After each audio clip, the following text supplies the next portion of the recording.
Hello বন্ধুরা, সবাই কেমন আছো? তো আজকে একটা নতুন ছোট্ট একটা ভিডিও নিয়ে আসলাম তোমাদের সামনে। কালকে রাত্রে বাইরের থেকে খাবার নিয়ে এসেছিলাম। তরকা ছিল, আর মেটের চচ্চড়ি ছিল, আর রুটি ছিল। তো খাচ্ছিলাম, তো ভাবলাম ভিডিওটা করি, তোমাদেরকে দেখাই। তো তাই ভিডিওটা ভালো লাগলে লাইক কমেন্ট শেয়ার করে দিও। আর হচ্ছে আমি খাচ্ছিলাম যখন তোমাদের বৌদিকে বলছিলাম যে আসো, তুমি খাও একটুখানি। তো তোমাদের বৌদি ক্যামেরার সামনে খুবই লজ্জা পাচ্ছিল, তো আসতে যাচ্ছিলো না। বারবার বলছিলাম ওকে আসো আসো, অল্প খেয়ে যাও, তো আসতে যাচ্ছিলো না।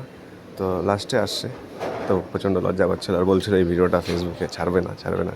তো আমি তো আজকে ভিডিওটা ছেড়ে দিলাম ফেসবুকে। তো ভিডিওটা ভালো লাগলে লাইক কমেন্ট শেয়ার করে দিও। আর হচ্ছে আরও নতুন নতুন অনেক ভিডিও নিয়ে আসবো তোমাদের সঙ্গে দেখানো। আর ভিডিওটাকে বেশি বেশি করে শেয়ার করে দিও। ভিডিওটা ভালো লাগলে লাইক কমেন্ট শেয়ার করে দিবা, আর কমেন্ট করে দিও। আরও অনেক নতুন ভিডিও নিয়ে আসবো। দেখো লজ্জা পাচ্ছে তোমাদের বৌদি, বলছে ভিডিওটা ছাড়তে না ফেসবুকে। তো আমি তা ছেড়ে দিলাম ভিডিওটা। তোমাদেরকে ভালো লাগলে শেয়ার করে দিও বেশি বেশি করে। আর অনেক নতুন ভিডিও নিয়ে আসবো। থ্যাংক ইউ, সবাই ভালো থাকো।